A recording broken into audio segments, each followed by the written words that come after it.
terima kasih kepada Ibu Rizka.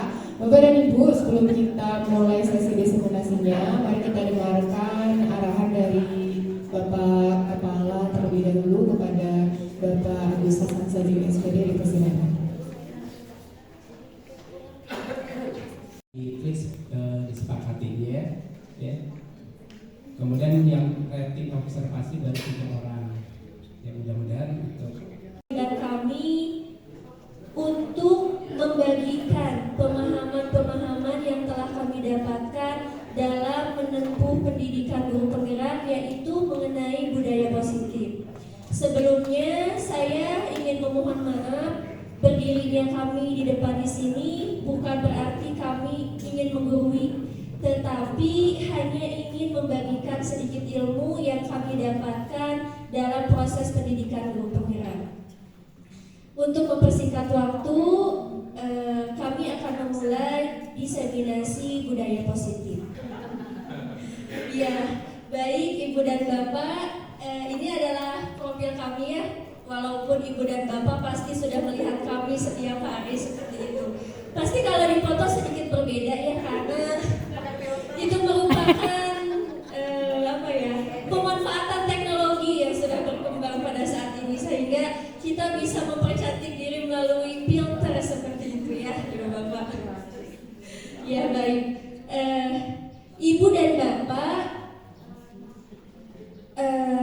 kita sebagai seorang pendidik pasti setiap hari akan bergelut dengan yang namanya peserta didik.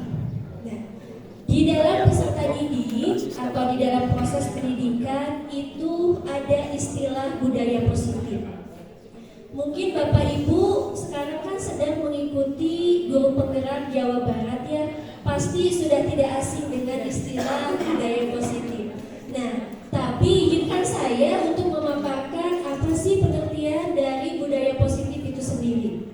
Nah, Bapak Ibu di sini bisa melihat bahwasannya budaya positif itu merupakan sebuah budaya yang muncul karena adanya kebiasaan-kebiasaan positif.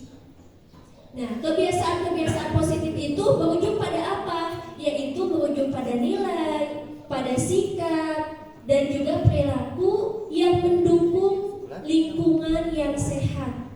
Nah, lingkungan yang sehat di sini bisa lingkungan yang sehat seperti sarana prasarananya menunjang, serta lingkungan yang sehat secara psikologis seperti itu. Selanjutnya,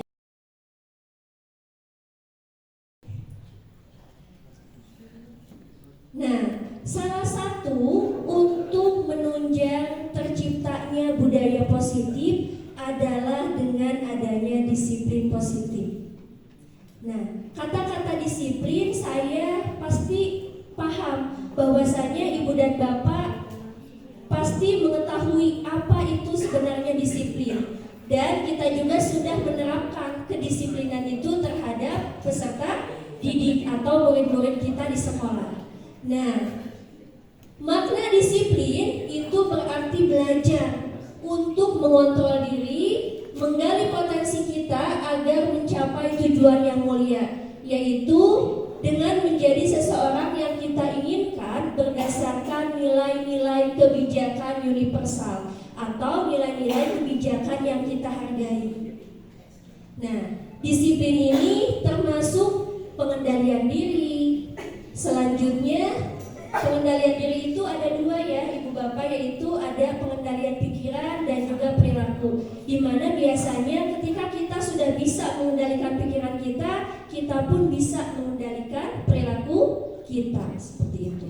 Nah, selanjutnya ada juga tanggung jawab dan ketekunan dalam menjalankan tugas. Nah, tentu saja Ibu Bapak, disiplin positif ini bukanlah hal yang baru bagi dunia pendidikan, karena setiap hari kita itu belajar untuk mendisiplinkan siswa seperti itu. Boleh next? Nah, ini adalah runtutan budaya positif yang akan kami sampaikan pada kesempatan ini. Sangat banyak ya Ibu Bapak budaya positif ini, bahkan kami sendiri baru sedikit gitu memahaminya. Nah, yang pertama, budaya positif ini seperti yang tadi saya bilang dapat didapatkan melalui disiplin positif. Nah, disiplin positif ini melalui apa sih kita bisa menerapkannya? Yang pertama, kita bisa menerapkan setelah kita mengetahui teori motivasi. Jadi di teori motivasi ini nanti akan dijelaskan oleh guru ini tentang bagaimana motivasi kita dalam menjalankan sebuah perilaku seperti itu. Jadi kita akan mengetahui teori motivasi apa yang punyai oleh peserta didik sehingga dia melakukan sebuah perilaku. Selanjutnya ada 5 posisi kontrol kita sebagai peserta didik. Selanjutnya ada nilai-nilai kebijakan universal yang nanti bisa diterapkan melalui keyakinan kelas ataupun kesepakatan kelas. Selanjutnya ada 5 kebutuhan dasar manusia. Nah, nanti 5 kebutuhan dasar manusia ini akan lebih dijelaskan oleh Ibu ini tentang kebutuhan dasar manusianya tidak terpenuhi, maka dia akan melaksanakan pelanggaran. Biasanya seperti itu. Selanjutnya ada juga segitiga restitusi. Seperti itu. Next. Nah, namun di dalam disiplin positif ini ada sebuah teori yang perlu kita ingat, yaitu namanya teori kontrol atau teori pilihan, di mana teori ini dikemukakan oleh Dr. William Glasser. Nah, teori kontrol atau teori pilihan ini ada beberapa pemahaman yang harus kita ingat. Yang pertama, bahwasanya kita atau Anda tidak bisa mengontrol orang lain. Jadi kita itu tidak bisa mengontrol orang lain, hanya kita sendiri yang bisa mengontrol kita. Jadi artinya, contohnya saya tidak bisa mengontrol Pak Ono. Apapun yang akan dilaksanakan oleh Pak Ono, saya tidak bisa mencegahnya, kecuali Pak Ono sendiri yang menginginkan untuk tidak melakukan hal itu. Seperti itu. Nah, selanjutnya Ibu Bapak, dalam teori kontrol ini kita juga harus mengingat bahwasanya semua perilaku itu pasti memiliki tujuan. Bahkan bisa dikatakan perilaku yang tidak baik atau melanggar disiplin itu pun memiliki tujuan seperti itu. Jadi ada motifnya. Kita harus ingat itu. Selanjutnya, kita juga harus ingat bahwasanya kita harus belajar menerapkan model berpikir menang-menang. Jadi harus ada win-win solution gitu kalau bahasa sekarang seperti itu. Jadi tidak merugikan salah satu pihak. Nah, selanjutnya kolaborasi dan konsensus menciptakan pilihan-pilihan yang baru. Di mana dalam teori ini pun menekankan adanya kolaborasi atau kerjasama, sehingga dengan adanya kerjasama kita mempunyai banyak pilihan yang bisa ditawarkan seperti itu. Nah, selanjutnya kita juga harus ingat bahwasanya kebutuhan setiap orang itu berbeda. Kita tidak bisa menyamaratakan kebutuhan saya misalnya dengan kebutuhan Bu Irni. Kita tidak bisa menyamaratakan itu. Bahwasanya kita ingat bahwa kebutuhan setiap orang itu berbeda. Selanjutnya, kita berusaha memahami pandangan orang lain terhadap dunia. Biasanya kan kadang ya kita itu mempunyai sikap egois di mana kita ingin dimengerti bagaimanapun caranya, bagaimanapun kondisinya. Tetapi ternyata tidak bisa seperti itu. Di mana kita juga harus belajar untuk memahami cara pandang setiap orang. Karena pasti cara pandang setiap orang terhadap satu hal itu berbeda, seperti itu ya. Selanjutnya, setiap orang memiliki gambaran yang berbeda. Ini sama ya dengan cara pandang, bahwasanya sudut pandang kita terhadap suatu objek itu berbeda. Itulah teori kontrol atau teori pilihan dari Dr. William Glasser. Selanjutnya,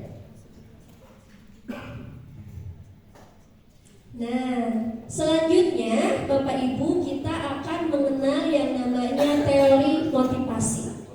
Pasti ini apalagi buat ibu bapak guru BK ya sudah tidak asing, di mana pasti setiap melakukan konsultasi dengan anak selalu melihat apa sih motivasi dari anak tersebut sehingga anak tersebut bisa melakukan kesalahan atau bisa melanggar keyakinan seperti itu. Nah, ternyata ibu bapak ada 2 teori motivasi ketika kita melakukan sebuah perlakuan seperti itu. Yang pertama ada teori ekstrinsik. Nah, teori ekstrinsik ini, motivasi ekstrinsik ini adalah motivasi yang berasal dari luar. Nah, apa contohnya? Yaitu contohnya untuk menghindari ketidaknyamanan atau hukuman. Kadang ada kan ya kita menjumpai banyak anak-anak yang datang ke sekolah itu karena takut dimarahi oleh orang tuanya. Nah, biasanya motivasi ini tidak langgeng. Kenapa? Karena bisa saja suatu waktu dia tidak takut lagi kepada orang tua sehingga dia tidak mau bersekolah seperti itu. Nah, selanjutnya adalah untuk mendapatkan imbalan atau penghargaan dari orang lain. Ibu bapak, kadang ya saya sendiri gitu melakukan sesuatu itu karena ingin mendapatkan imbalan. Contohnya dari suami gitu. Iya, nah ternyata hal itu tidak baik. Iya, karena iya itu tidak boleh ya ibu bapak, karena itu merupakan hal yang kurang baik, di mana motivasi yang bagus adalah motivasi intrinsik, di mana hal itu berasal dari dalam diri kita sendiri. Misalnya, saya ke sekolah mau tepat waktu bukan karena takut kesiangan, karena ada absen kimo gitu, bukan, tapi karena merupakan sebuah kewajiban. Seperti itu ya ibu bapak, contohnya ini mah ya. Dan saya percaya ibu-ibu di sini mah sudah profesional semuanya. Ya, mari kita lanjutkan ibu ini. Nah, yang selanjutnya adalah tentang segitiga restitusi. Nah, di sini tertulis bahwasanya segitiga restitusi itu adalah sebuah proses untuk menciptakan kondisi bagi murid untuk memperbaiki kesalahan mereka, sehingga mereka bisa kembali kepada kelompoknya dengan keadaan yang lebih kuat. Maksudnya seperti bapak dalam dunia pendidikan ya, tentu saja kita mungkin tidak asing dengan istilah restitusi ataupun segitiga restitusi, karena biasanya segitiga restitusi ini digunakan ketika ada peserta didik atau murid yang melakukan tindakan indisipliner atau melanggar tata tertib sekolah seperti itu. Bagaimana ibu bapak tertib? Oh, Pak Risman ya di sini, Pak Risman. Bolehkah saya bertanya Pak Risman? Boleh, ya terima kasih banyak. Iya, Pak Risman kan salah satu staf Wakasek ya yang setiap hari mendisiplinkan siswa seperti itu ya. Pak Risman, bolehkah saya tahu bagaimana pendekatan yang dilakukan oleh kesiswaan dalam menangani ketidakdisiplinan siswa? Apakah sudah menggunakan segitiga restitusi atau bagaimana Pak Risman? Cek.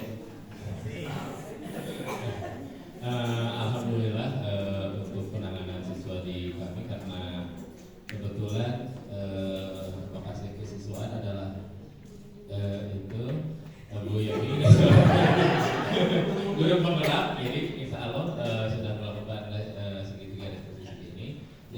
Langkah-langkahnya adalah pertama mungkin pembawaan siswa ke arah kesadaran diri yang perlu bahwa mereka melakukan kesalahan.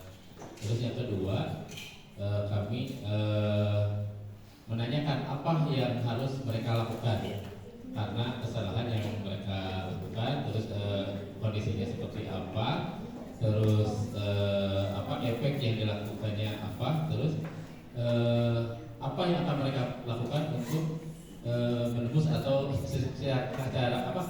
menebus kesalahan mereka itu. Dan terakhir mungkin kami mengangkat lagi perasaan dan derajat mereka supaya mereka tidak down. Itu seperti itu. Iya, baik, terima kasih banyak Pak Risman. Ayo berikan tepuk tangan kepada sekolah kita ya, yang sangat luar biasa. Ternyata dalam mendisiplinkan siswa, sekolah kita itu sudah menerapkan segitiga restitusi. Masya Allah ya. Berikan tepuk tangan sekali lagi untuk sekolah kita. Iya, benar sekali ya Ibu Bapak, apa yang dikatakan oleh Pak Risman, bahwasanya memang dalam penanganan ketidakdisiplinan siswa, segitiga restitusi ini tidak memojokkan seperti itu, tidak menganggap wah kamu salah, kamu seperti ini, tidak. Jadi segitiga restitusi ini tidak menjustifikasi apapun kesalahan yang dilakukan oleh siswa seperti itu. Nah, di mana ternyata segitiga restitusi ini adalah membantu para siswa untuk lebih bersikap jujur kepada dirinya, di mana siswa itu diminta untuk merefleksikan kembali, melihat kembali, memikirkan kembali perlakuan apa yang telah mereka lakukan, sehingga solusinya itu timbul dari diri siswa sendiri. Nah, diharapkan dengan adanya kesadaran itulah siswa tidak lagi melakukan kesalahan atau melanggar aturan yang telah berlaku seperti itu. Nah, di sini dikatakan Ibu Bapak bahwasanya restitusi itu bukan untuk menebus, tapi untuk belajar dari kesalahan. Seperti yang kita tahu bahwasanya setiap manusia itu kan tidak ada yang sempurna, pasti pernah melakukan kesalahan. Nah, di sini ketika para peserta didik melakukan kesalahan, kita mengajarkan kepada mereka bahwasanya kan mereka tadi sudah sadar dengan cara restitusi, belajar untuk menyadarkan mereka sehingga mereka tidak membuat kesalahan yang sama. Selanjutnya yang kedua, restitusi itu memperbaiki hubungan.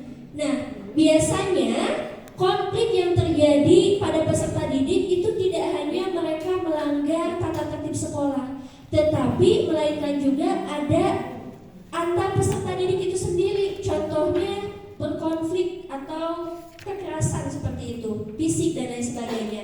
Nah, dalam menyelesaikan konfliknya, ketika kita menggunakan segitiga restitusi, di mana restitusi ini berfokus untuk memperbaiki hubungan mereka, bagaimanapun bentuk konfliknya seperti itu. Nah, yang ketiga adalah restitusi ini merupakan tawaran, bukan paksaan.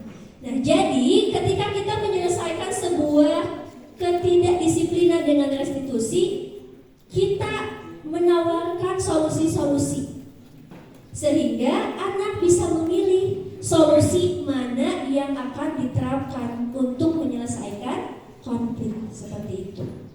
Nah, di sini ada banyak sekali ya Ibu Bapak ciri dari restitusi itu sendiri. Selanjutnya Ibu ini, Bapak, di sini kita bisa melihat perbedaan antara hukuman, konsekuensi dan juga restitusi seperti itu. Nah, salah satu contohnya di sini biasanya hukuman itu merupakan sesuatu yang menyakitkan. Contohnya seperti apa? Hukuman itu contohnya ketika seorang anak misalnya tidak mengerjakan tugas sejarah. Nah, dia dihukum untuk keliling lapangan 50 kali. Nah, contoh ini ya Ibu Bapak, itu merupakan sebuah hukuman dan biasanya itu menyakitkan untuk anak seperti itu.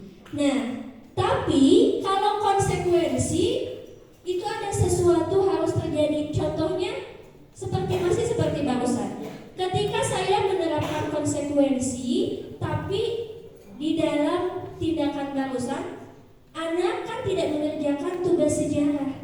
Pada saat hari itu harus dikumpulkan. Ketika saya menerapkan konsekuensi, maka saya akan mengambil waktu istirahat anak tersebut untuk digunakan mengerjakan tugas sejarah.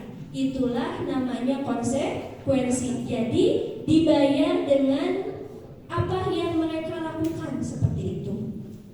Nah, selanjutnya kalau restitusi itu ditawarkan sebuah atau beberapa pilihan dari solusi-solusi yang mungkin nanti akan dipilih oleh anak. Apakah anak akan mengerjakan tugas tersebut pada saat istirahat, atau anak akan mengerjakan tugas tersebut sepulang sekolah. Intinya ada pilihan-pilihan yang bisa ditawarkan kepada peserta didik untuk menebus kesalahannya, seperti itu. Nah, kenapa sih disebut segitiga restitusi? Karena ada 3 tahapan seperti yang tadi telah dikatakan oleh Pak Risman. Dalam menangani sebuah masalah, ada 3 tahapan yang perlu kita lalui ketika kita menerapkan segitiga restitusi. Yang pertama adalah menstabilkan identitas.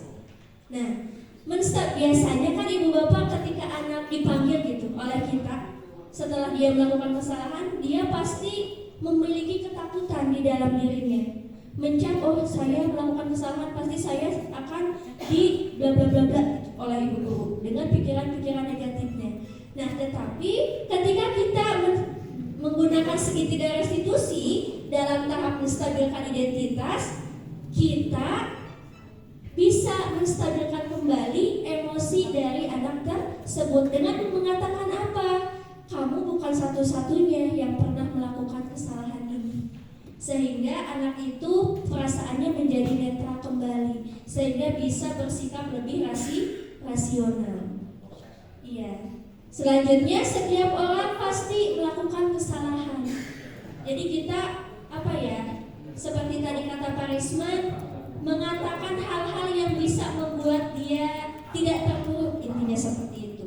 Selanjutnya, yang kedua adalah validasi tindakan yang salah. Tuh, kalau tadi kata Pak Ono, oh udah ada di postes juga gitu ya. Berarti hebat sekali ya Pak Ono sudah mengerjakan guru penggerak. Nah, apa yang kita lakukan dalam tahap ini? Ternyata kita bisa menanyakan kepada siswa, yaitu alasan mengapa siswa melakukan hal tersebut. Seperti itu. Karena pasti kalau yang saya pelajari, bahwasanya ketika anak melakukan sebuah kesalahan atau melanggar aturan, itu ada sebuah kebutuhan mendasar yang tidak terpenuhi. Seperti itu. Jadi kita harus mengetahui terlebih dahulu kebutuhan apa nih yang tidak terpenuhi dari anak, sehingga anak tersebut bisa melakukan kesalahan atau bisa melakukan pelanggaran seperti itu. Nah, lalu selanjutnya kita menawarkan adakah cara yang lebih efektif untuk mendapatkan apa yang kamu butuhkan tanpa melakukan hal yang salah, seperti itu. Jadi kita mengajak dialog anak, merefleksikan diri anak, seperti itu. Nah, tahap yang ketiga adalah menanyakan keyakinan. Biasanya kan Bapak Ibu, kita selalu membuat keyakinan kelas atau kesepakatan kelas, di mana isinya adalah kesepakatan-kesepakatan yang telah disetujui oleh anak dan juga oleh guru mata pelajaran atau oleh wali kelas. Nah, di mana di dalam penanganan menanyakan keyakinan, kita itu menanyakan keyakinan apakah hal tersebut atau kesalahan yang dilakukan anak sesuai dengan keyakinan yang telah kita buat atau tidak. Nah, kalau tidak, anak disadarkan bagaimana mencari solusinya. Seperti itu mungkin Ibu Bapak mengenai segitiga. Inilah pengalaman saya tentang menerapkan praktek segitiga restitusi, di mana kasusnya itu adalah pada saat jam pembelajaran sejarah berlangsung, seorang anak yaitu Zia mengacukan tangan dan meminta izin untuk ke kamar mandi. Ternyata anak tersebut tidak pergi ke kamar mandi, tetapi pergi ke kantin untuk membeli makanan. Nah, di sini saya mencoba untuk menerapkan praktek segitiga restitusi dengan langkah-langkah. Yang pertama, pertama adalah menstabilkan identitas, ada validasi tindakan yang salah, dan menanyakan keyakinan kelas. Skenario yang saya terapkan dalam proses segitiga restitusi. Nah, di mana pasti saya memanggil anak tersebut dengan bertanya bagaimana kabarnya. Lalu setelah bertanya kabar, saya juga bertanya tentang apakah tahu kamu kenapa ibu panggil ke sini. Pertama yang saya lakukan adalah menstabilkan identitas dengan bertanya kenapa. Terus si anaknya menjawab, saya keluar pada jam pelajaran bu untuk jajan di kantin. Selanjutnya saya menanyakan, tidak menjudge apa yang dia lakukan. Saya menanyakan kira-kira menurut dia keluar pada jam pelajaran dan jajan di kantin, apakah itu perilaku yang benar? Nah, anak menjawab dengan kesadaran dirinya bahwa perilaku yang dia lakukan itu salah. Nah, setelah demikian, saya kemudian bertanya, nah, jika dia tahu, tetapi sebenarnya memang manusia itu perlu makan. Bahkan, jika ibu merasa lapar, ya ibu akan makan, karena makan merupakan salah satu kebutuhan dasar manusia. Tetapi, ya, dia harus tahu situasinya, kapan dia bisa makan. Jadi, secara tidak langsung kita tidak menyalahkan bahwasannya makan tersebut itu tidak salah karena makan merupakan kebutuhan dasar manusia yang harus dipenuhi. Tetapi kita menyadarkan kapan waktunya yang baik untuk anak tersebut makan. Nah, tahap selanjutnya saya menanyakan, yaitu validasi tindakan yang salah, di mana saya mencoba menanyakan alasan kenapa anak tersebut keluar jajan di kantin pada saat jam pelajaran. Dia menjawab karena lapar dan juga belum sarapan. Lalu saya bertanya kenapa anak tersebut bisa belum sarapan sebelum berangkat ke sekolah, dan ternyata alasannya adalah karena bangunnya kesiangan sehingga dia tidak sempat untuk sarapan pagi sebelum berangkat. Nah, saya kemudian bertanya lagi apa yang menjadi alasan anak tersebut kesiangan, dan ternyata anak tersebut di sini kita ketahui bahwasanya anak tersebut ini kesiangan karena tidurnya terlalu larut malam, yaitu sekitar jam 11.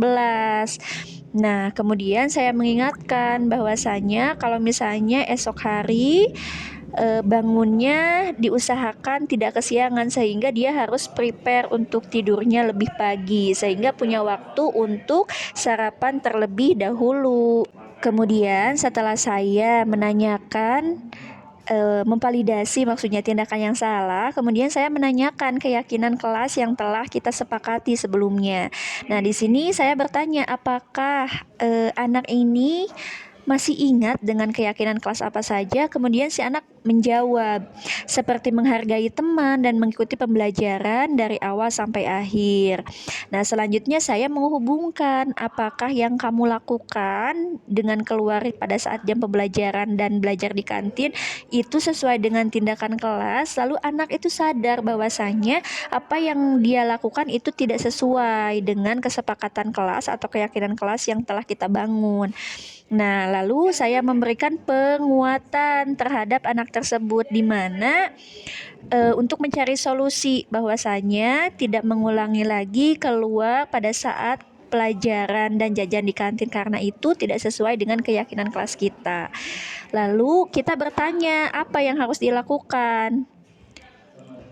Nah, selanjutnya anak menjawab harus sarapan pagi terlebih dahulu. Nah, kemudian saya pun menanyakan, bagaimana caranya supaya kamu bisa sarapan pagi terlebih dahulu? Dia menjawab, saya harus bangun lebih pagi bu dan jangan bergadang lagi. Terus saya bertanya juga, kapan nih anak tersebut bisa memulai kebiasaan baik yaitu tidak keluar pada saat jam pelajaran dan jajan di kantin lagi. Anaknya kemudian menjawab, yaitu mulai dari sekarang bu dan seterusnya. Nah, di sini saya mengemukakan kata-kata atau penguatan positif dengan berharap bahwa anak tersebut menjadi lebih baik dan mengikuti pelajaran dengan serius sehingga pembelajaran yang dia lakukan bisa sukses seperti itu. Itulah Ibu Bapak yang pernah saya lakukan dalam menerapkan segitiga restitusi. Semoga bisa menjadi salah satu inspirasi bagi Ibu Bapak dalam menangani masalah yang ditimbulkan oleh peserta didik. Ya, restitusi. Nah, selanjutnya, 5 kebutuhan dasar manusia dan disiplin positif lain akan dijelaskan oleh Ibu Rini. Kepada Ibu ini dipersilahkan. Baik, terima kasih kepada rekan saya Ibu Wibi. Ibu Bapak, mohon izin berdiri sebelum saya gemper dan lupa lagi materinya. Saya akan mulai menjelaskan mengenai 5 kebutuhan dasar manusia. Pada dasarnya, kita sebagai manusia memiliki kebutuhan-kebutuhan dasar. Di antaranya ada kebutuhan bertahan hidup, kasih sayang dan rasa diterima. Yang ketiga penguasaan, yang keempat kebebasan, dan juga yang kelima ada kesenangan. Yang pertama ada kebutuhan bertahan hidup, ini meliputi kebutuhan fisiologis, contohnya rumah, makanan, kesehatan, dan juga yang lainnya.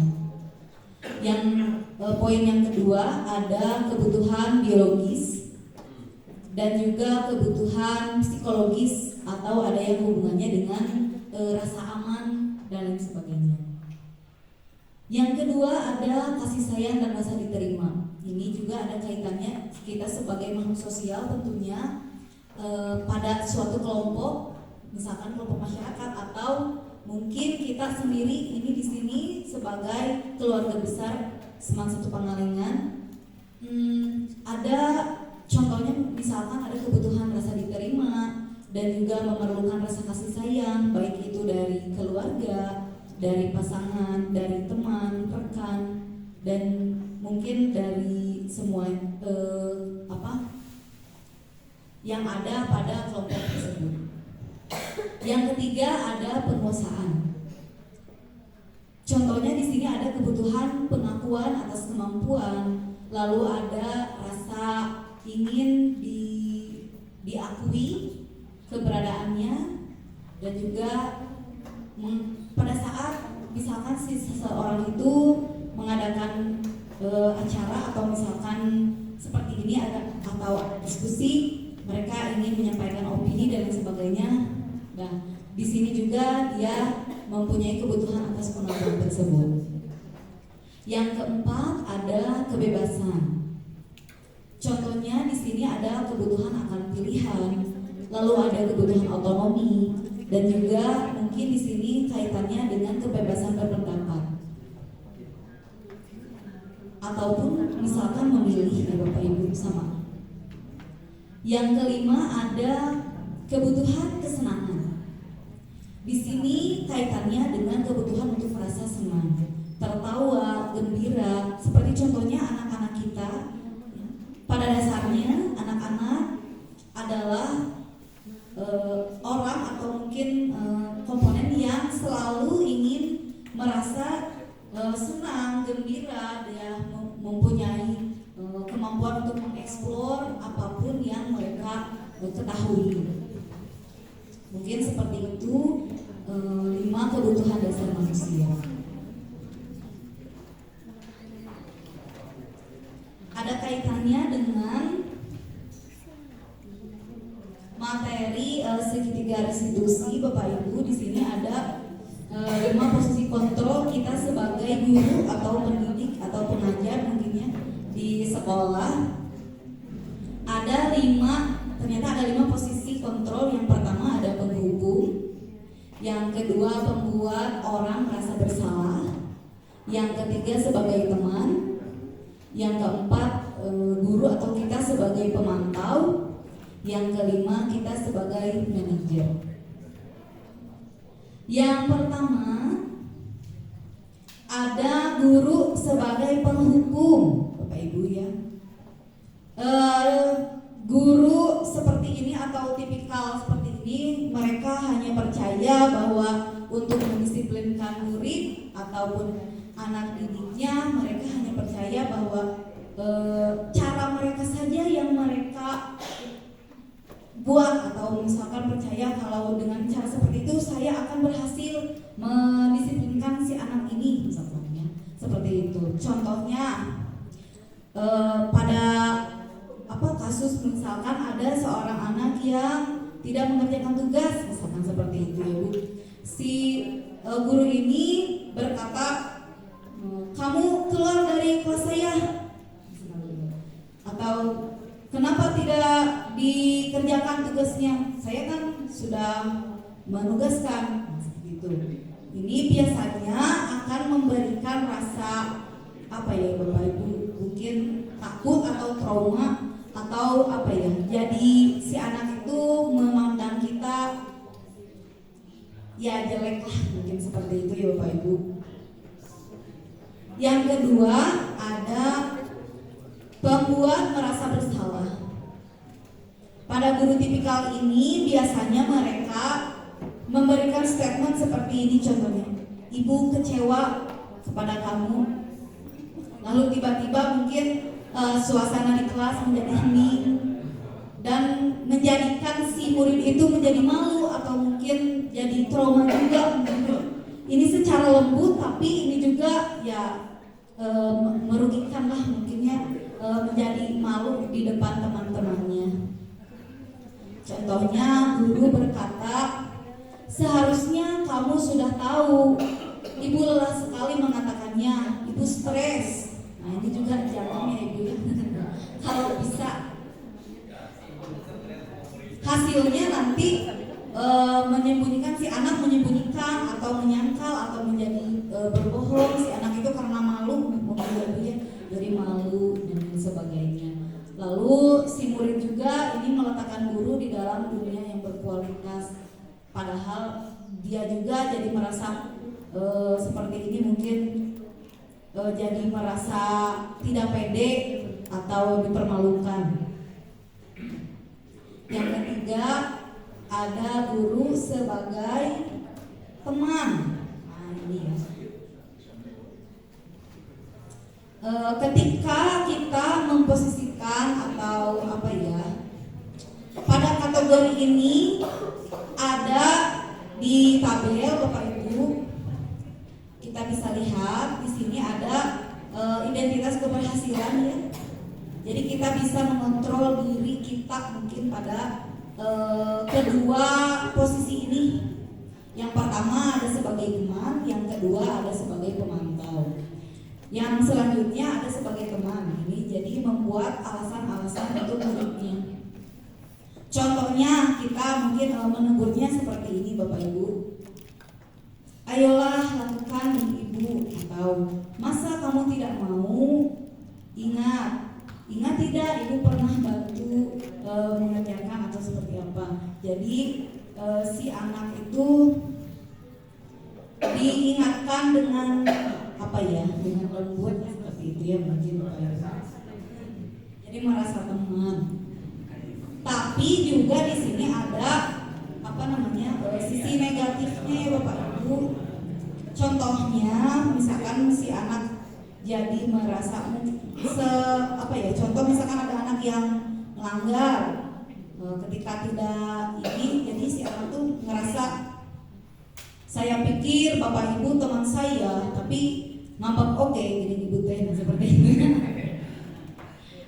Kita juga harus bisa membentengi diri gitu sebagai seseorang yang profesional, murid profesional. Kita boleh dekat dengan murid, tapi harus ada batasannya mungkin Bapak Ibu ya, seperti itu. Lalu yang kedua ini masih pada kategori identitas berhasil atau sukses. Ada posisi guru sebagai pemantau Bapak Ibu. Pemantau berarti memperhatikan gitu, ada kaitannya dengan itu. Itunya menghitung atau mengatur. Gaya berkatanya contohnya, nah apa peraturannya? Kemarin kan sudah membuat kesepakatan kelas, kalian melanggar berarti apa ini konsekuensinya yang kalian dapat, misalnya seperti itu. Dengan lembut, dengan ini kasih sayang gitu ya Bu ya. Lalu contoh kata-katanya seperti itu ya Ibu ya.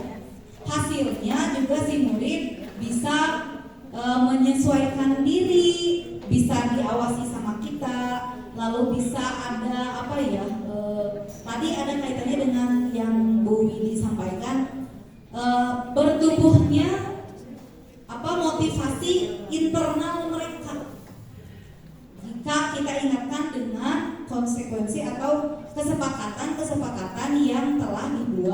kita bersama anak-anak. Contoh kecilnya kesepakatan kelas. Tentunya saya percaya Bapak dan Ibu mungkin sudah menjalankan atau membuat kesepakatan kelas pada mata pelajarannya masing-masing. Lalu ada kaitannya dengan dunia berkualitas ini, murid meletakkan guru, peraturan dan hukum di dunia berkualitas. Lalu ketika boleh bertanya berapa banyak bintang yang saya harus peroleh, berapa halaman yang harus saya tulis. Contohnya kita mungkin ada iming-iming ya. Contohnya kita misalkan sebagai guru SD, Bapak Ibu, guru SD itu sangat luar biasa menurut saya, kesabarannya ini tingkat dewa mungkin ya Pak, level 10 mungkin ya Pak. Ketika anak ada yang misalkan tidak bisa diatur, misalkan gitu, tidak bisa baris dengan rapi, kita iming-imingi dulu Ibu, seperti misalkan ada stiker bintang mungkin seperti itu ya Bapak Ibu, atau misalkan yang lainnya. Nanti kalau rapi barisnya Ibu kasih bintang, misalkan seperti itu dulu. Nah, lalu anak-anak jadi termotivasi untuk oh iya saya harus baris dengan rapi, mungkin seperti itu contohnya. Lalu dampaknya pada murid menitik beratkan pada konsekuensi atau hadiah untuk dirinya. Tidak apa-apa mungkin seperti ini dulu, tapi nantinya mungkin ada motivasi di dirinya, di internalnya untuk bisa disiplin. Lalu yang ketiga, pada tabel ketiga ini yang warna hijau Bapak Ibu, ada identitas berhasil juga ini atau sukses mengontrol diri. Pada posisi ini si guru ini sebagai manajer, biasanya yang berposisi sebagai manajer itu yang sudah bisa mengendalikan dirinya sebagai teman atau sebagai pemantau, Bapak Ibu. Biasanya ini para bapak kepala sekolah, ibu kepala sekolah yang memang tugasnya sebagai manajer. Sama juga mempunyai tugas seperti mengajukan misalkan pertanyaan-pertanyaan atau kata-katanya yang seperti ini. Apa yang kita yakini? Atau apa yang bisa kau kerjakan untuk memperbaiki masalah ini, misalkan seperti itu. Jadi si anak menstimulus, oh iya saya salah nih Pak, saya datang terlambat. Jadi saya tahu nih konsekuensinya seperti apa. Jadi si anak bisa mengerti atau mempunyai motivasi internal juga untuk tidak melakukan kesalahan lagi. Hasil yang didapatkannya bisa ini si anak atau si siswa kita bisa menguatkan sebagai pribadi mereka. Lalu ada kaitannya dengan dunia berkualitas. Ini murid meletakkan dirinya sebagai individu yang positif dalam dunia yang berkualitas. Tentunya sebagai tujuan dari visi sekolah, saya yakin semua sekolah juga ingin peserta didiknya berhasil, berkualitas dan unggul dalam bidang-bidang yang telah disepakati oleh sekolah tersebut. Lalu murid misalkan ada yang hasil dari perlakuan ini, mungkin bagaimana caranya saya bisa memperbaiki keadaan. Nah, pada tahapan ini si anak jadi mengerti, oh iya saya sadar saya harus bangun lebih subuh, lebih pagi untuk mempersiapkan segalanya agar tidak melakukan kesalahan yang sama, misalkan datang terlambat dan sebagainya. Dan juga hasilnya murid bisa mengevaluasi diri, bagaimana cara memperbaiki dirinya. Mungkin seperti itu Bapak Ibu untuk 5 posisi kontrol. Lalu pada kaitannya dengan hasil yang akan kita dapatkan, ini ada nilai-nilai kebajikan secara universal ya Bapak Ibu. Ada 3 materi atau bukan materi ya, teori intinya. Seperti yang kita ketahui pada profil pelajar Pancasila yang kita terapkan, ini Bapak Ibu ada 6 poin ya. bagaimana kita mewujudkan atau bertujuan kepada si profil pelajar Pancasila ini.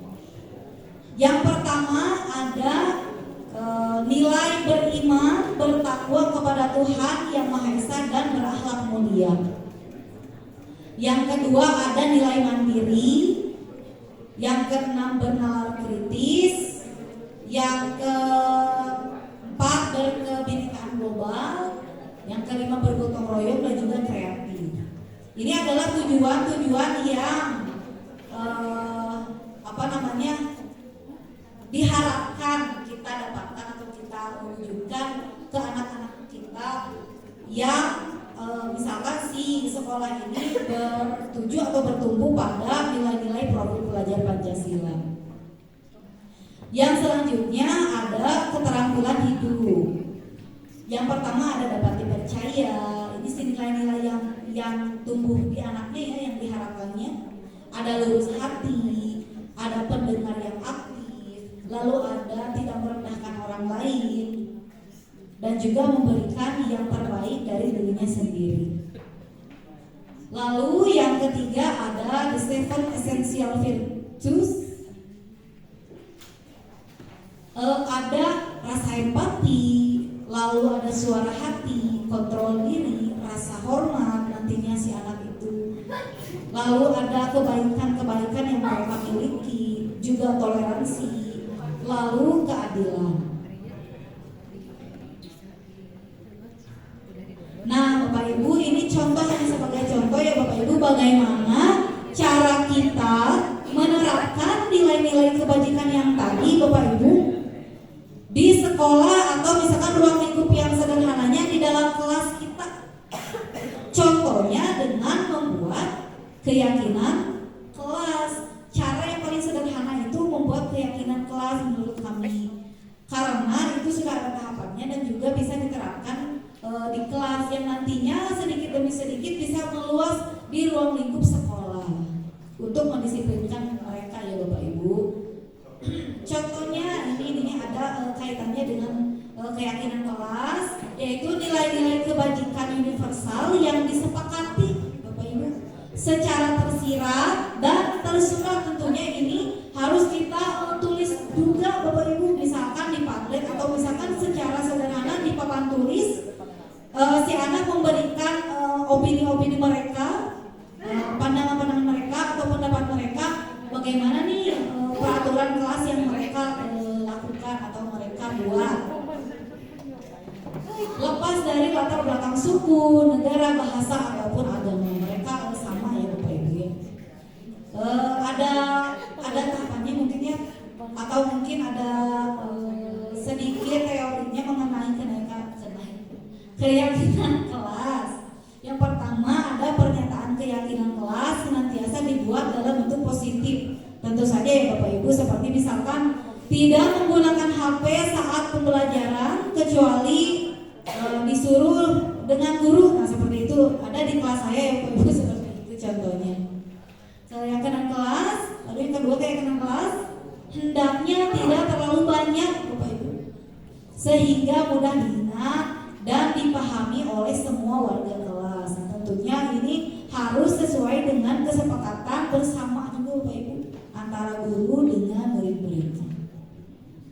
Yang ketiga ada keyakinan kelas sebaiknya sesuatu yang dapat diterapkan di lingkungan tersebut. Ya tentu saja ya Bapak Ibu, ini ada kaitannya dengan ruang lingkup kelas atau mungkin pada mata pelajaran tertentu.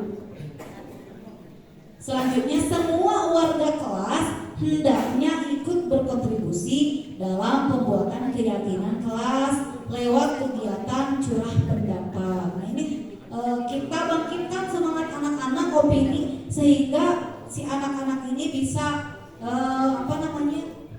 berpendapat atau berkontribusi dalam pembuatan keyakinan kelas ini atau kesepakatan kelas ini. Yang selanjutnya bersedia meninjau kembali keyakinan kelas dari waktu ke waktu. Nah pada poin ini mungkin ada evaluasi atau tambahan atau pengurangan mungkin dalam poin-poin si keyakinan kelas tersebut. contoh ya Bapak Ibu, kebetulan alhamdulillah tahun ini saya ditugaskan untuk menjadi wali kelas dan alhamdulillah sudah melakukan atau membuat keyakinan kelas atau apa namanya kesepakatan kelas. Ini contohnya anak saya sedang menuliskan opini dia terkait keyakinan kelas apa yang dilakukan di kelas 10D. Ini contoh pembuatannya Ibu ya. Boleh dengan mungkin ada aplikasi-aplikasi tertentu ya Bapak Ibu seperti Padlet dan lain sebagainya untuk memudahkan mereka menulis.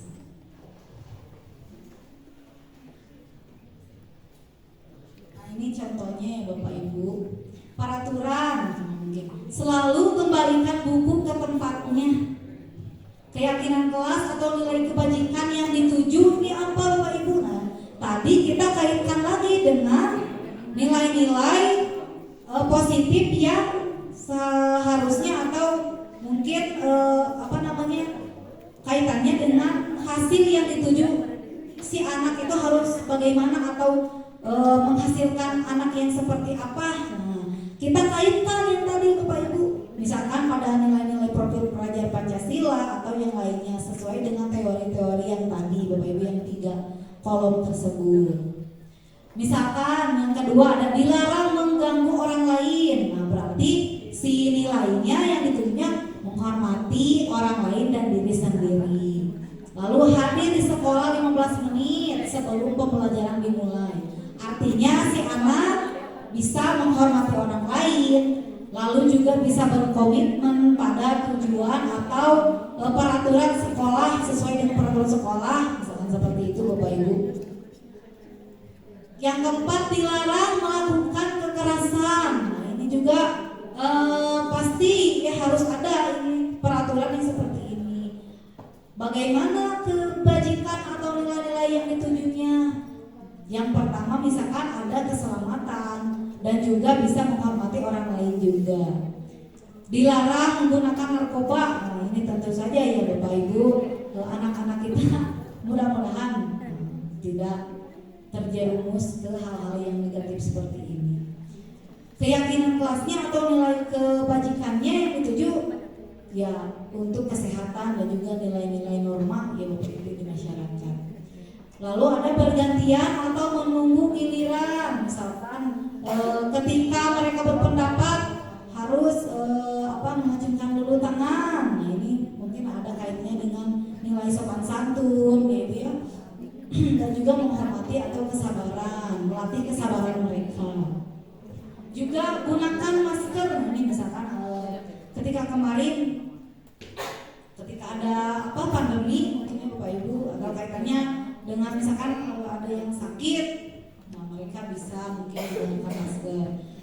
Nilai kebajikan yang ditujunya apa? Nah, ini mungkin ada kaitannya dengan menjaga kebersihan bersama, bertanggung jawab, bergotong royong, menjaga kebersihan, menjaga kesehatan dan juga keselamatan atau kepedulian terhadap anak-anak, terhadap teman-teman di kelasnya mungkin seperti itu. Atau jangan berlari di kelas atau koridor karena mungkin akan berisik atau mengganggu teman-teman yang lainnya di kelas yang lain dan sebagainya.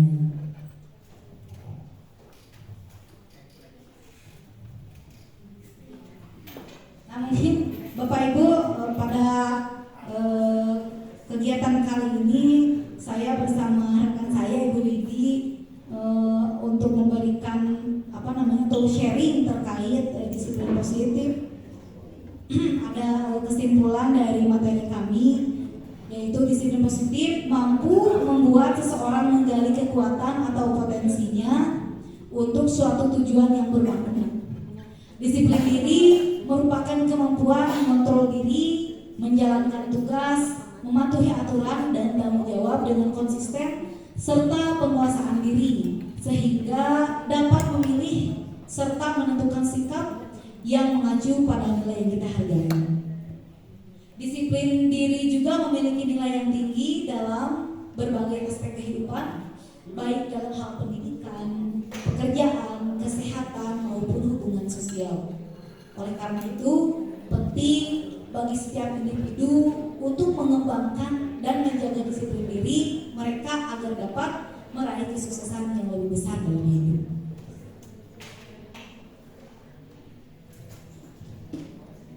Oke, ada. Iya, Bapak Ibu, karena pematerian sharing kita sudah sampai kepada kesimpulan, kami persilahkan apabila ada Bapak dan Ibu jika berkenan memberikan masukan ataupun bertanya untuk kita sama-sama berdiskusi terkait disiplin positif ini. Dipersilahkan. Ya, silahkan Ibu Dera, perlu mic.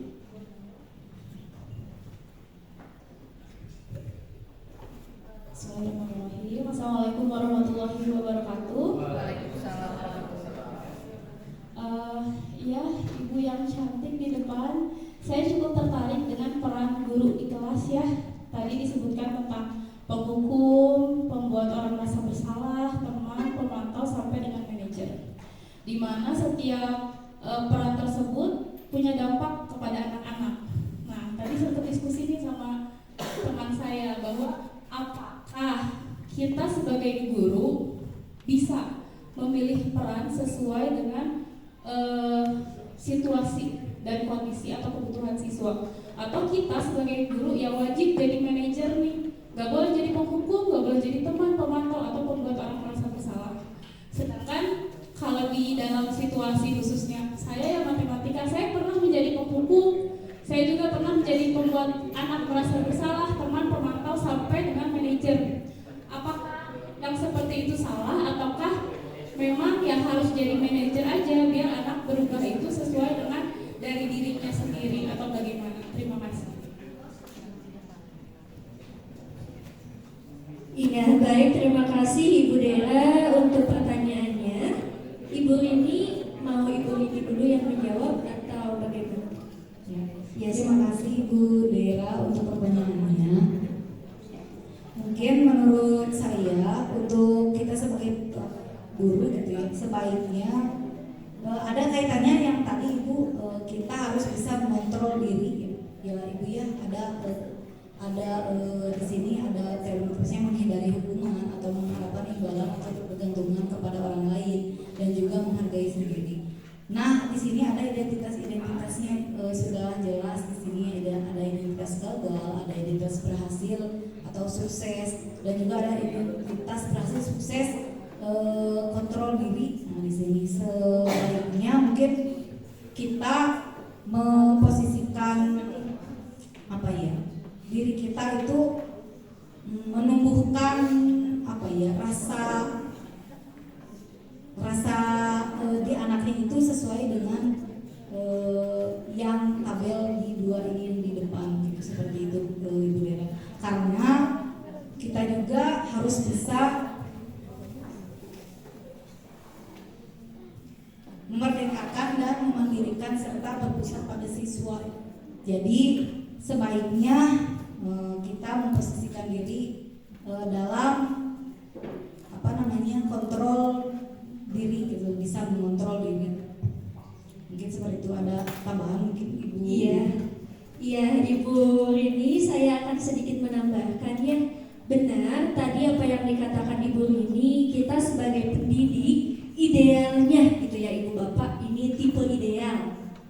Idealnya itu kita harus menjadi manajer idealnya. Tetapi pasti setiap kesempatan atau keadaan di kelas itu berbeda. Dimana mungkin pada pertamanya kita bisa memposisikan diri sebagai manajer. Tetapi ketika kita memposisikan diri sebagai manajer, harapan kita terhadap peserta didik itu belum tercapai. Nah, mungkin mau tidak mau kita harus menerapkan posisi kontrol lain, sehingga tujuan kita atau harapan kita terhadap peserta didik itu dapat tercapai. Menurut pendapat saya pribadi, ini ya Ibu Bapak, tidak salah ketika kita sesekali mengambil posisi kontrol sebagai penghukum ataupun pembuat merasa bersalah. Itu tetapi perlu diingat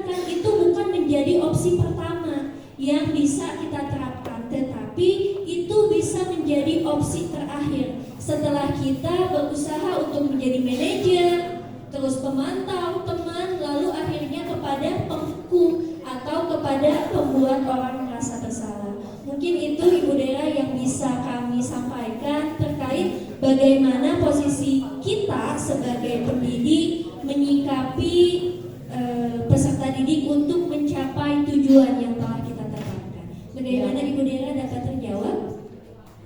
Iya, terima kasih banyak. Sedikit tadi ada, makanya tadi ada segitiga restitusi itu Bu Den. Jadi kita bisa aplikasikannya atau mengimplementasikannya pada itu. Iya. Ada lagi Ibu Bapak yang akan bertanya? Ya silahkan Ibu Yuli, tolong pertanyaannya jangan berat-berat.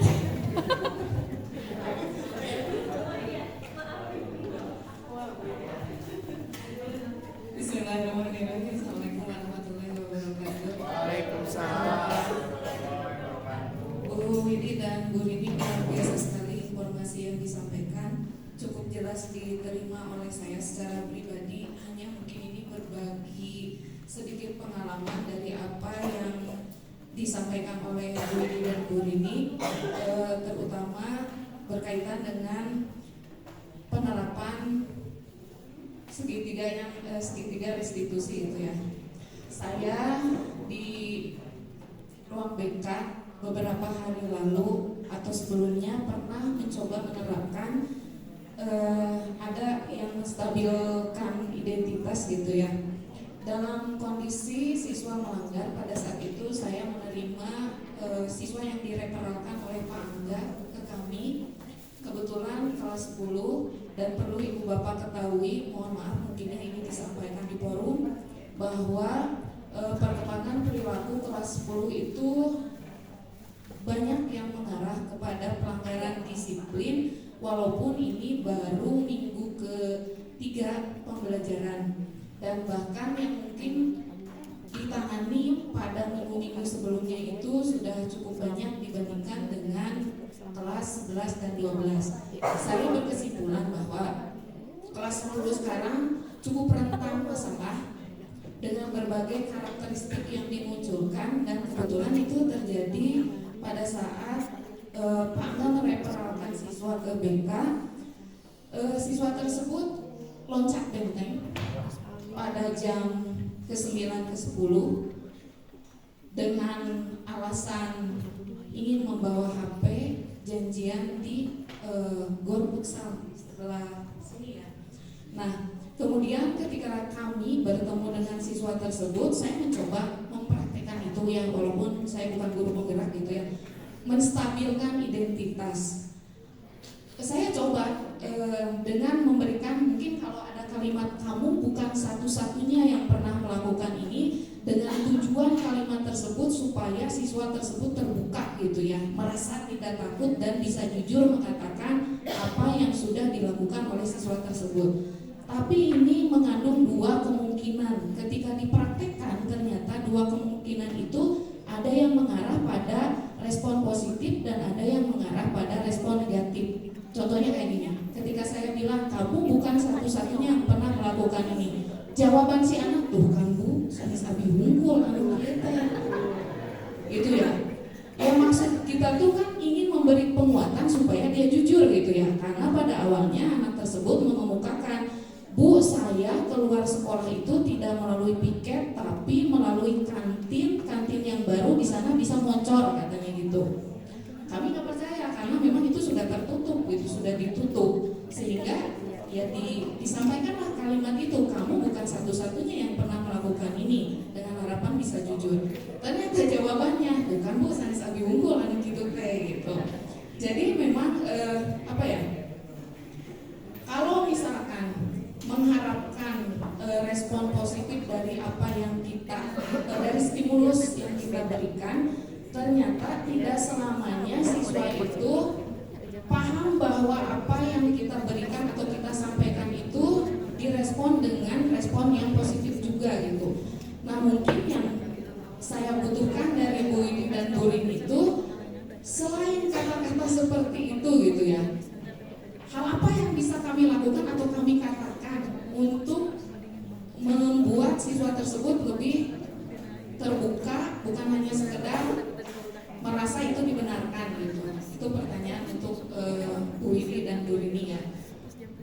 Kemudian tadi Bu Rini mengatakan ada keterampilan hidup yang akan dicapai dari penerapan disiplin positif gitu ya, termasuk siswa harus menjadi pendengar yang aktif gitu ya.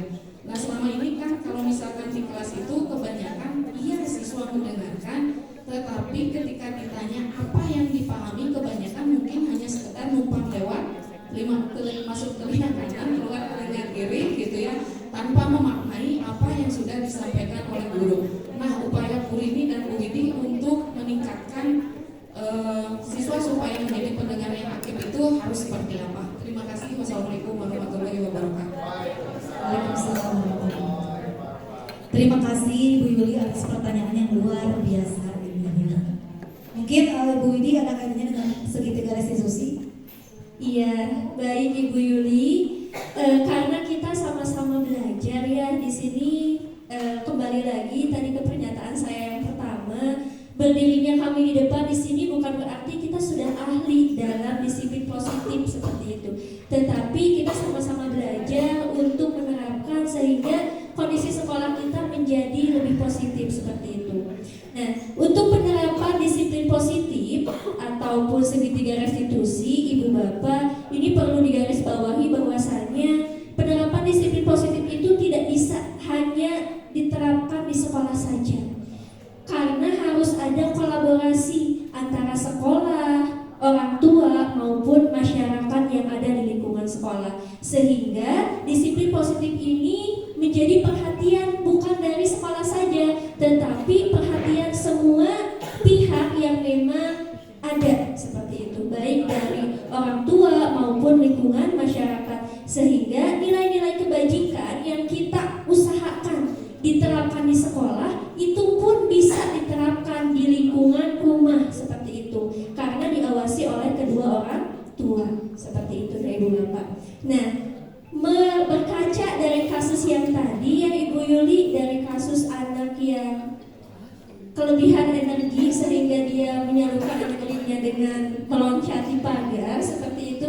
Tadi kata Ibu Yuli, ketika ketika kita bilang kamu bukan satu-satunya yang pernah melakukan ini, anaknya malah bilang, tuh kan Bu, bukan saya aja gitu kan. Memang ya Ibu Bapak, ini menjadi PR yang berat untuk kita sebagai pendidik gitu. Karena yang menerapkan segitiga restitusi ini bukan guru penggerak, bukan ya Ibu Bapak, tetapi kewajiban kita semua sebagai pendidik, bahkan sebagai orang tua seperti itu.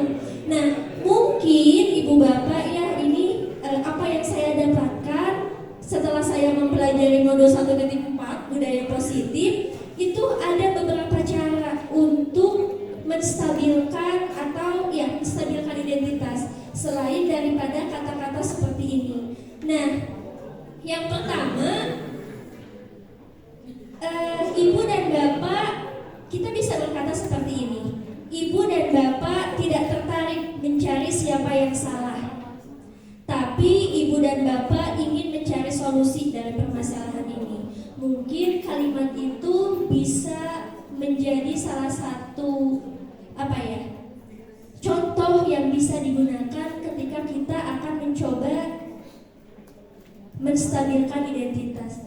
Bahwasanya sekali lagi saya katakan memang berat ya kalau kita berbicara tentang membentuk karakter yang harus sesuai dengan nilai-nilai kebijakan universal. Karena pada dasarnya ketika seorang anak sudah menginjak usia SMA, mereka itu karakternya sudah mulai terbentuk dari TK, SD, SMP, apalagi di lingkungan sekolah.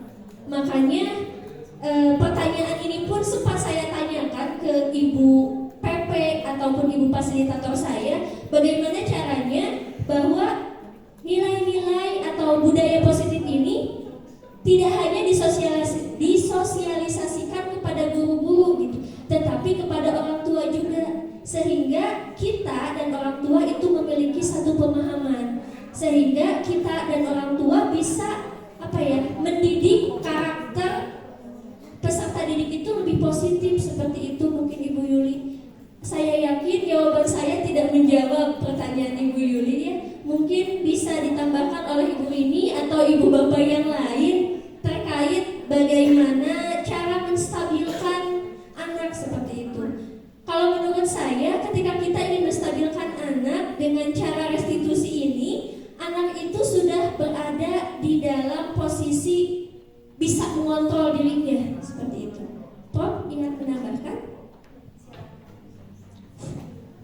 Baik, saya ingin menanggapi apa yang dihadapi oleh Bu Yuli gitu ya. Tapi kalau tadi saya katakan di postes saya itu sebenarnya kalimat-kalimat itu ya, itu memang dihadapi dalam soal itu adalah Ibu Dona atau siapa nggak tahu itu. Ada yang nakal anak itu, terus akhirnya jawaban yang benar itu adalah enggak, kamu Bapak dan Ibu juga pernah kok melakukan kesalahan seperti itu. Itu jawabannya ya, nanti kalau ada soal itu. Ya soalnya kan dari pretest saya dapat 80, posisinya 91 setengah. Ya sebelum sedikit kenal-kenal. Oke, jadi sebenarnya bukan kamu yang satu-satunya. Ini sebenarnya menstabilkan identitas pada distribusi segitiga restitusi itu adalah dalam rangka misalkan memang suatu mengalami kesalahan atau melaksanakan kesalahan, kita tetap memproses segala macam untuk menstabilkan dia melaksanakan kesalahan itu, maka dikaitkan, jangan dengan kalimat seperti itu. Gitu. Berikanlah contoh yang lain. Jadi dengan adanya dengan kesalahan itu, jadi anak biar nggak tertekan sebenarnya. Tujuan menstabilkan identitas itu seperti itu yang dimaksud oleh segitiga biru itu ya. Nah, sehingga dengan demikian kelanjutannya di sisi lain anak itu tidak melaksanakan atau melakukan ulang kesalahannya, tetapi di sisi lain juga anak itu akan lebih kuat untuk mengikuti pembelajaran selanjutnya gitu. Itu tujuannya sebenarnya seperti itu. Jadi ya memang kalimat seperti itu tolong jangan dipakai lah nanti. Memang yang tadi menimbulkan dua alternatif seperti itu memang betul, yaitu bukan satu-satunya, seolah-olah orang lain juga bisa melakukan seperti itu ya. Tapi proses yang dilaksanakan oleh pihak BP atau BK itu tetap diproses atas kesalahan itu. Setelah itu agar anak itu tidak down, distabilkanlah identitasnya sebagai pelajar. Bagaimana caranya, memberikanlah contoh yang mendekati hal seperti itu. Itu tujuan pertama. Terima kasih. Baik, terima kasih banyak untuk Pak Ono yang telah memberikan tambahan jawaban. Saya harap kita semua bisa mencari solusinya bersama-sama seperti itu, karena terkait pendidikan karakter atau nilai-nilai kebajikan universal ini merupakan tugas kita bersama seperti itu. Bagaimana Ibu Yuli? Alhamdulillah, terima kasih Ibu Yuli. Ya, selanjutnya untuk pertanyaan kedua akan dijawab oleh Ibu Lili. Persilahkan. Baik, terima kasih. Saya jadi ingat kata-kata dosen saya itu dulu, kata-kata guru saya dalam bahasa Sunda ya Bu ya.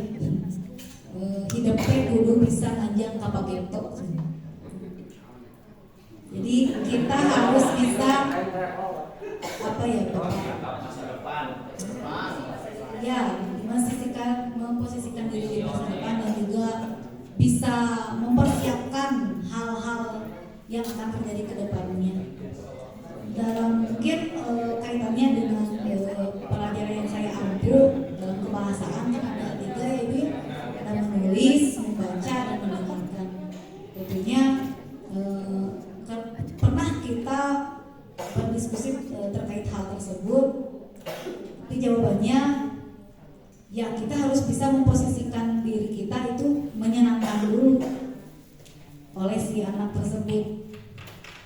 Kalau mereka sudah berpusat pada kita, hal yang kita terapkan atau hal yang kita ajarkan kepada anak menjadi lebih mudah dimengerti atau mungkin masuk gitu ke mereka gitu, mereka jadi mengerti.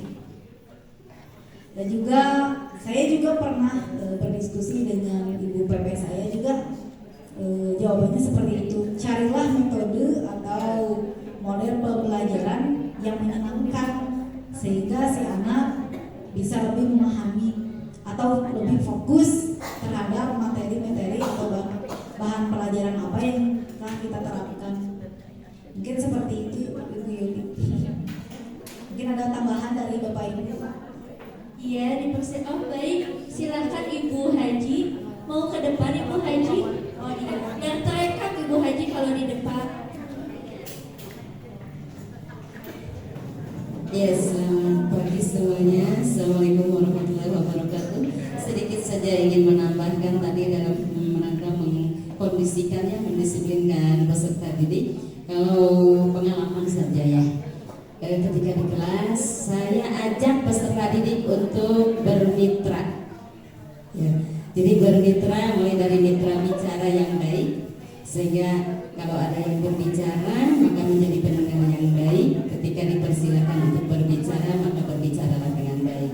Jadi mitra yang baik mulai dari bermitra bicara, nanti kedepannya bisa menjadi mitra usaha atau mitra kerja. Maka peserta didik itu tertarik. Terima kasih. Ini saja yang bisa saya sampaikan.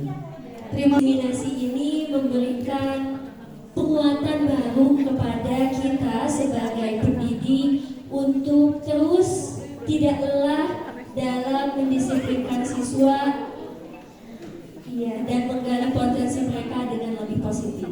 Mungkin itu saja yang bisa kami sampaikan. Terima kasih banyak. Assalamualaikum warahmatullahi wabarakatuh. Waalaikumsalam.